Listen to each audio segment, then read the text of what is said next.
steps in what we plan to do, because although we may think that as a result of this election that this is behind us, there is even more important work that needs to be done moving forward. Over the past couple of weeks, I've had a number of conversations with a number of parents throughout San Francisco, parents that aren't necessarily politically engaged, parents who have struggled, whose kids have struggled, monolingual parents from our Asian community as well as our Latino community, geographically throughout San Francisco, parents who just really felt that they were left out of the process when schools were struggling to reopen during this pandemic. Many of them talked about a lot of the challenges that exist in their lives, and that's really where our focus should have always been. Kids that are usually vibrant and talkative, being a lot more subdued and quiet, and seeing the changes in their kids and the struggles that they're going through, talking to parents who have children who have significant learning challenges, those who have disabilities and other issues, and seeing the rapid decline in their children as a result of what sadly had been happening, not just with the school district, but of course with this pandemic, has really been really tough for them.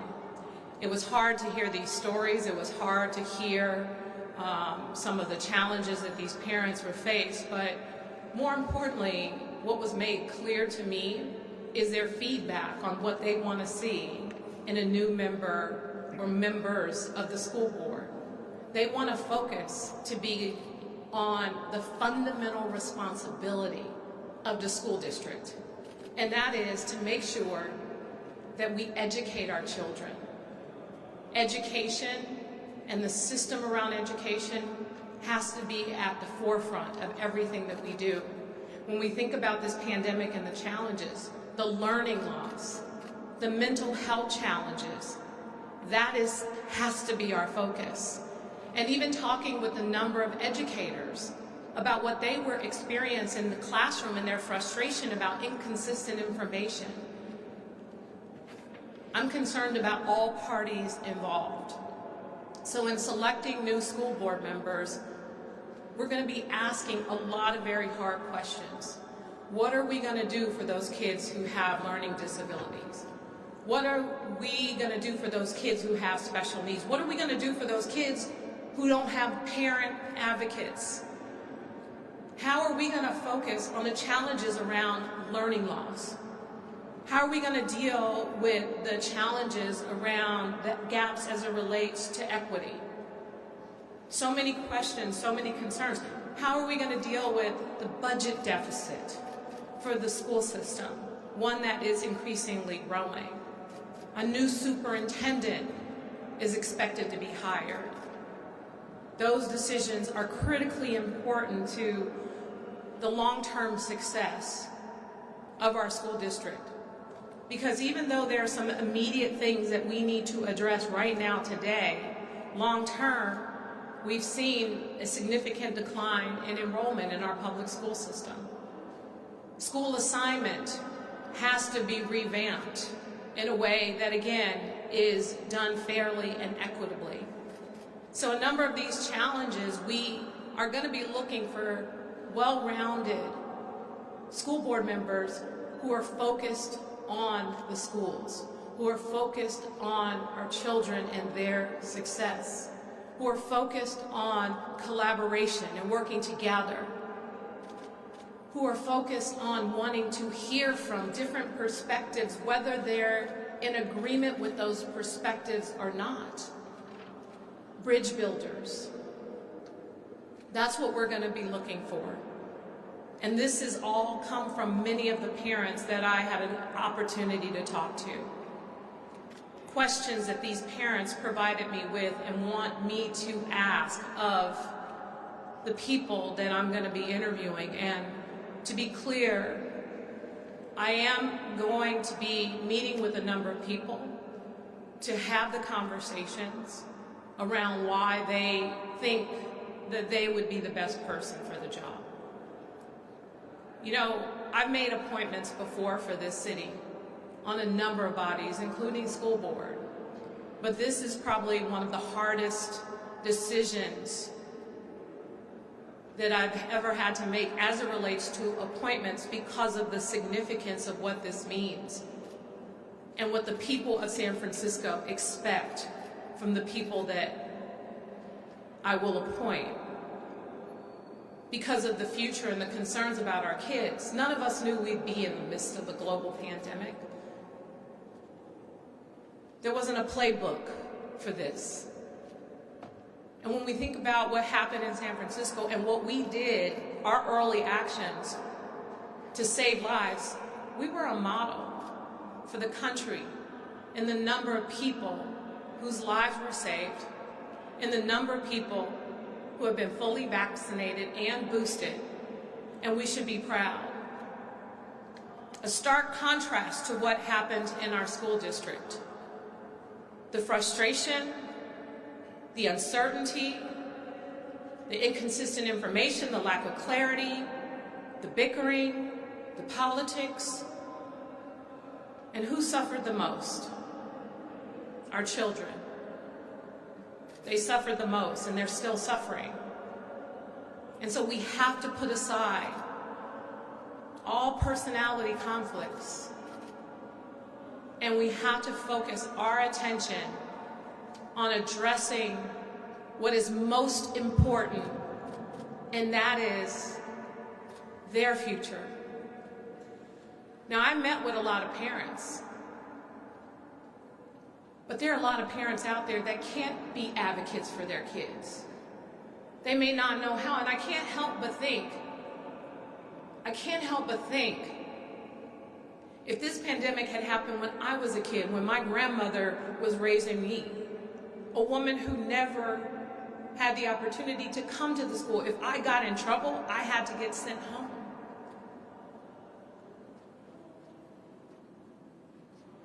I think about those kids who don't have the parents who have the time because they're working 2 or 3 jobs, or those parents who may feel uncomfortable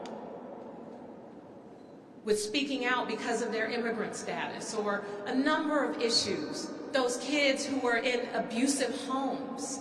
I think about all of those kids who don't have advocates, who don't have that level of support that they need, and school was, in some cases, their only outlet. There are going to be a number of heavy conversations happening in the coming weeks because the decision that I make is going to be important.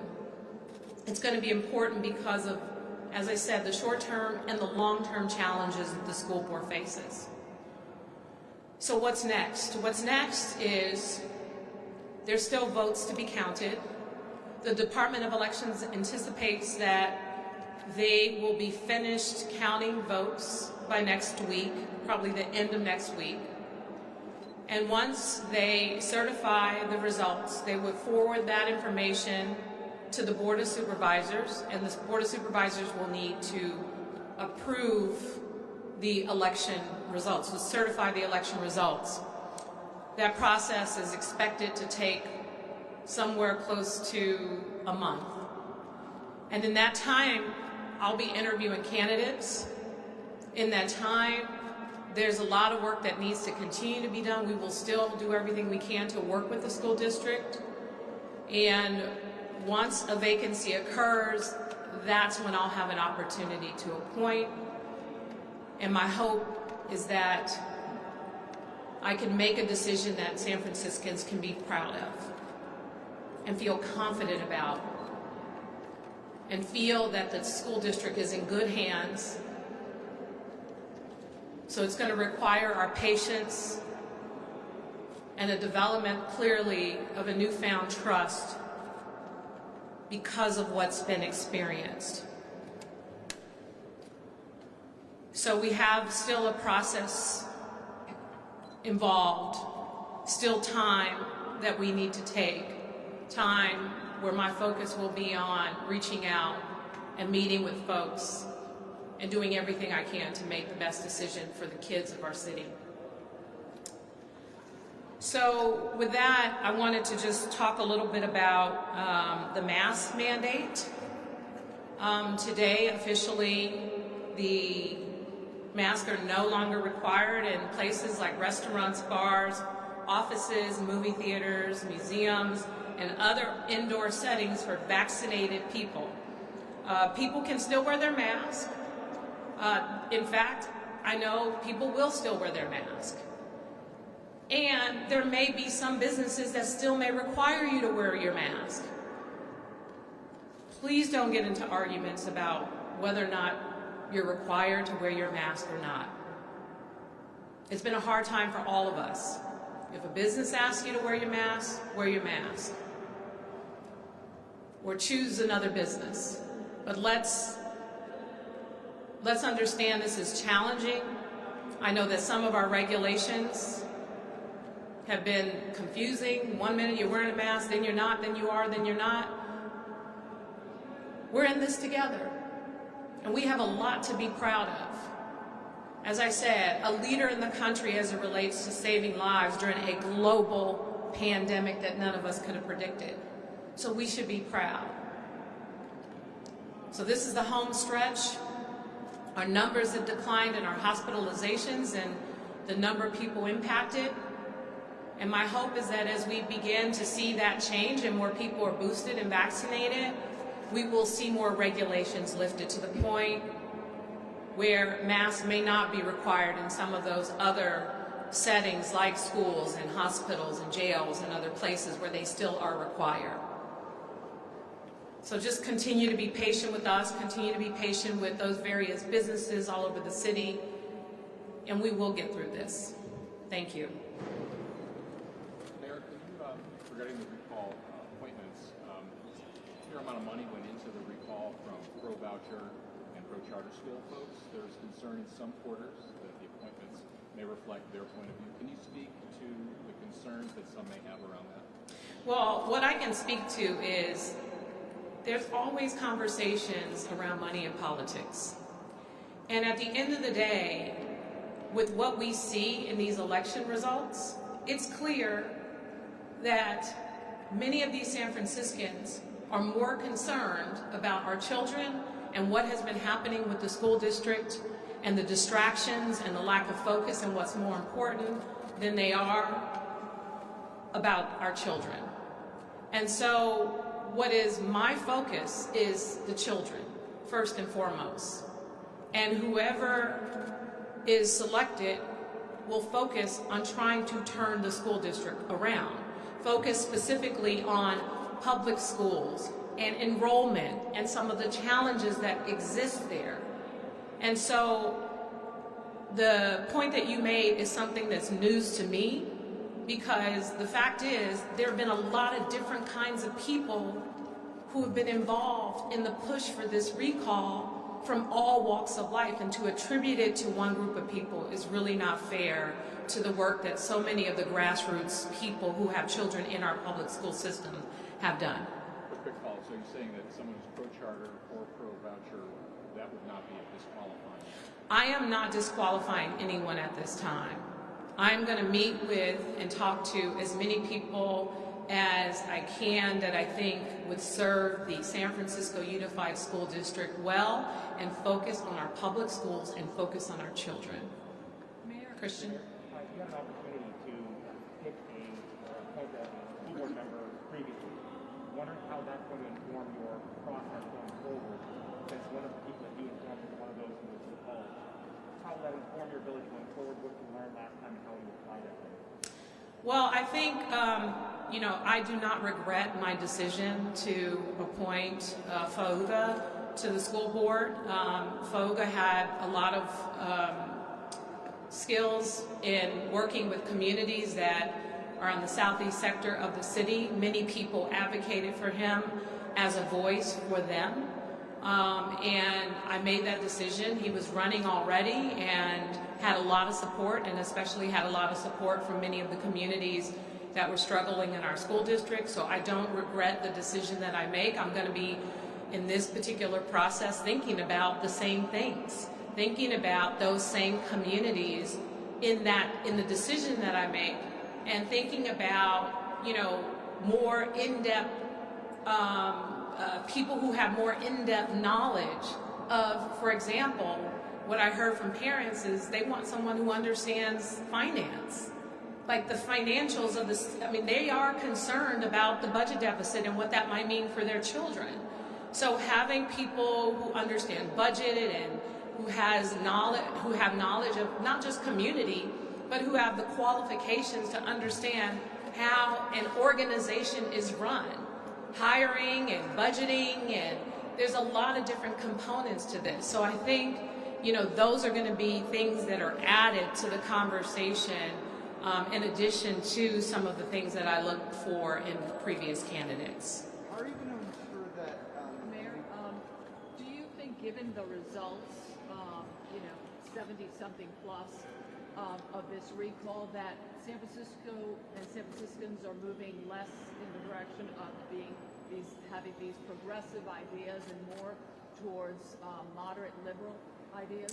Yeah, I don't think so. I think, you know, you can't, I mean, our children suffer. And it's not about politics. It's not about having a progressive or moderate or a liberal idea. It's about my kid used to be a kid that was social and fun and is now quiet and sad and doesn't smile. And you as a parent feel like there's nothing you can do about that because of what's happening with your child's education. And I think at the end of the day, this was really about what was happening. We're not saying that some of the things happening at the school district weren't important conversations to have. I definitely think renaming schools and looking at the history of some of these names is important. But the problem was the clear communication around when schools would open and how during the process of distance learning we would deal with those challenges of a kindergarten who wasn't even signing in, and the issues that was happening at hand, the fact that those issues weren't put front and center and solutions weren't focused on there, I think is what drove this decision, because that's what I heard from a lot of the people that I talked to. You know, it wasn't about progressive or liberal. And I think that it minimizes the hard work that so many people did to get this on the ballot and to get it passed by trying to attribute it to that. Madam Mayor, yesterday the Chinese American community reasserting its political power in San Francisco? I'm sorry, what? Was yesterday's recall, just given the activism in the Chinese American community, was that community reasserting its political power in this? Again, these were people who were pushing and fighting for their children. I can't say that enough. I mean, the stories that I heard over the past couple of weeks would have brought you to tears. So just imagine if it were your child and you felt helpless. You didn't have money to put them in private school or anything, most of the private schools were open, and your kid is struggling. This came from a different place. This came from parents who were upset and frustrated and stressed out, and in many cases trying to work 2-3 jobs to take care of their kids, single moms and grandmothers and grandfathers. This was, from my perspective, not about politics. Given that these appointments will give you so much influence over the school board, how are you going to ensure that the picks that you make are independent and not beholden to you? I think there is some concern that you might have too much influence over the school board instead of the voters want. Well, I think that's unfair in terms of an assessment. I feel confident that my history of appointments demonstrate that I'm willing to work with people who have a different ideology than I do in order to make what I believe is the best decision based on input from folks. I mean, one of my first picks worked for someone who actually ran for mayor. We ran against one another. And I think that at the end of the day, I'm a San Franciscan, I love this city, and I'm going to make a decision that is in the best interest of the entity and in the best interest of the city, and that will also involve feedback from people who really, parents especially, teachers, educators as well, having a well-rounded feedback and number of people to choose from that are recommended from those groups of people are going to be important.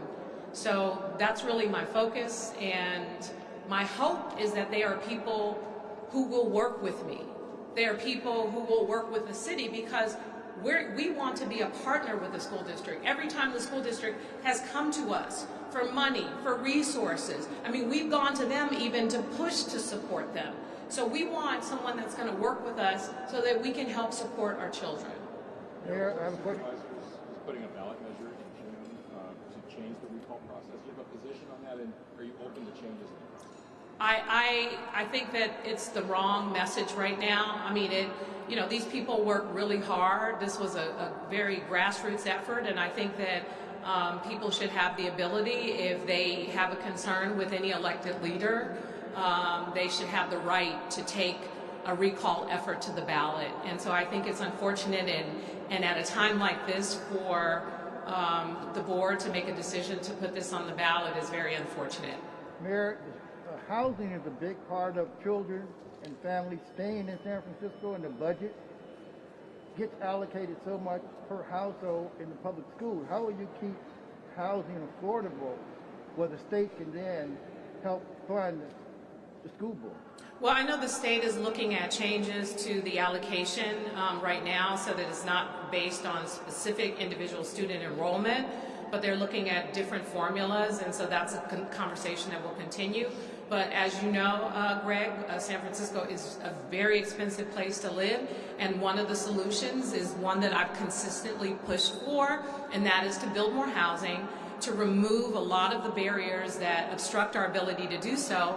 And just recently, as a right housing measure that went to the voters to help speed up housing production was rejected by the Board of Supervisors. So we can't keep saying we want it to be more affordable, we want to build more housing, and the decisions we make are counter to that. All right? Thank you, everybody.